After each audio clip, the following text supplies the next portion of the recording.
Who am I? Ah, Existential question I've been asking myself for the better part of 3 decades. However, I can sum it up in that I am a transfer student, and today I'm a clinical psychologist talking to transfer students. I went on to get a clinical PhD and currently work as a clinical psychologist at the University of California, Santa Barbara at Counseling and Psychological Services. If it's urgent, crisis type thing, come in same day. Walk in, call in, let us know that you need some help. Really, it starts with calling up and asking to speak to one of us psychologists and taking that risk. I do think it's a big risk. A lot of people need a little nudge. So if you see a friend that's struggling, don't be afraid to say something. And you might make a really big difference in their academic career. And if you're willing to call yourself, if you're struggling with something, you might make a really big difference in your life. We have a mental health peer program, which doesn't involve you making an appointment with anybody. You just come in and talk to a student like yourself, get some good information, go sit in the massage chair for 15 minutes, relax a little bit, and leave slightly lighter than when you came in. I often get the question, if I sign up at CAPS, if I go in for psychotherapy, does that mean I'm crazy? Am I broken? And my answer is no. Sure, some people have some clinical depression or a serious mental health issue that they're struggling with, and that requires medication. But a lot of folks are struggling with depression or anxiety or relationship issues or conflict in a way that I certainly wouldn't call them broken. I would call them in need, and to that end, I like to think of all of us as having psychological issues of some kind or another. It's kind of like farting. If you deny that you fart, you're lying. Everybody farts. Farting's normal. Having psychological issues is normal. How you deal with those psychological issues is another matter entirely. Some people like to just deal with it on their own, and that might take a little while. Some people like to deny that they have any kind of issues going on. We'll see how that works out for them. Other people might want to just escape their issues altogether or distract themselves completely. Okay, all right. But when those things aren't working, coming in to talk to a professional like myself is a really nice way to have the courage to confront what is. Because we all got it. It's just, what do you want to do? Sometimes the here and now is seriously impacted by the then and there, your childhood, your mother, your dad, things that have happened to you a long time ago. But especially at Counseling and Psych Services, we have a brief model that we focus on. And so we really like to target what's most important to you. What's here, what's now, and what's gonna push you forward the most. So you might be wondering what is going to really ensure your success as a transfer student. And to that end, I might say good brain health. I think life balance, although that may sound a little cliche at times, but I think that good life balance is a key. And what I mean by that is, let's break that down a little bit. Like, how much are you prioritizing your academics? Do you put that above all else and put tons of pressure on yourself? Or do you actually contextualize it in that, yes, I'm a student right now. That is my main job function.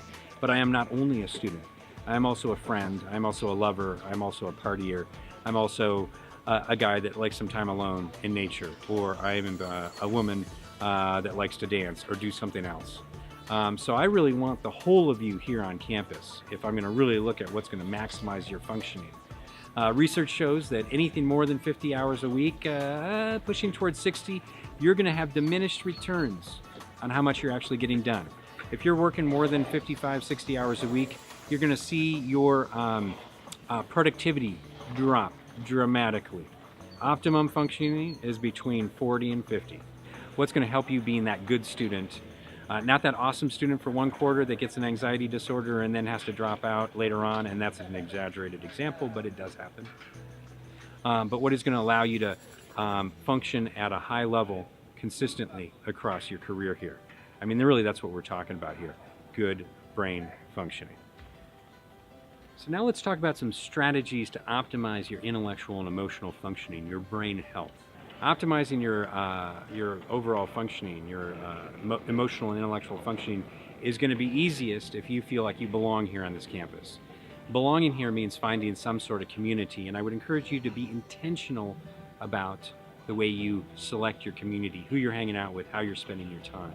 As a transfer student, you're going to have to make some extra efforts to find people that are interested in similar things that you are, that like to do similar things that are not just academically related, but maybe academically related. What kind of day-to-day exercise you get, what physical activity you get. Because that is actually the endorphins that are released when you're doing actual physical exercise, particular cardio, not just weightlifting, but cardio. That is really good for increasing your mood, increasing your metabolism, and your overall physical health. Your diet's important, and you should not eat the cheeseburgers, but you should be intentional about how many cheeseburgers you're eating versus how many salads you're eating, as an example.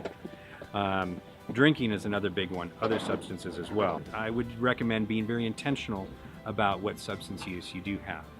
Taking a moment, even at the moments when you are most stressed, even when you have a deadline, even when you've got 3 hours to write that 10-page paper that you've put off all quarter long, you still have 1 or 2 minutes to do a breathing and refocusing exercise. And I think that we could actually close with an example. This can be done pretty much anywhere, but go ahead and put your hands on your knees. Try and get your spine to be somewhat straight. I want you to close your eyes right now. Really, with some intention, think about how you want time to go, how you want yourself to be thinking after you're done breathing. So go ahead and take a long, slow, deep breath in.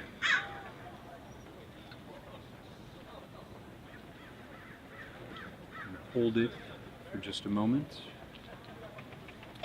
And exhale as slowly as possible. And take another breath, a little bit deeper, a little bit slower than the one before. Hold it a little bit longer, and exhale just a little bit slower.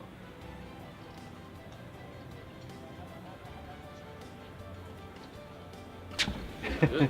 Right on. Right on? Yes. We were very serious here. Yes. Very good. So thank you so much for being part of the class. Yeah, Really actually, appreciate my it. pleasure. Very good. I thank you. Good. The beginning part's really quite rough, and then as you get farther into it, especially if you're being intentional about it, you develop a niche. I think that might be true. The Big Burn, which they're all reading, had an amazing thing about the literally going through hell. The firefighters in 1910 or so in a forest, and the fires coming at them like literally like a freight train, and how they coped and went into little mining tunnels and stuff. This is the book that all of our class is going to be reading in the whole campus. It'll blow your I'm mind. pleased to be the person to tell you this, that most likely your college experience will not include this. Especially if we don't get some rain. If we Yeah. get some rain, Yeah, we'll be okay. If we don't get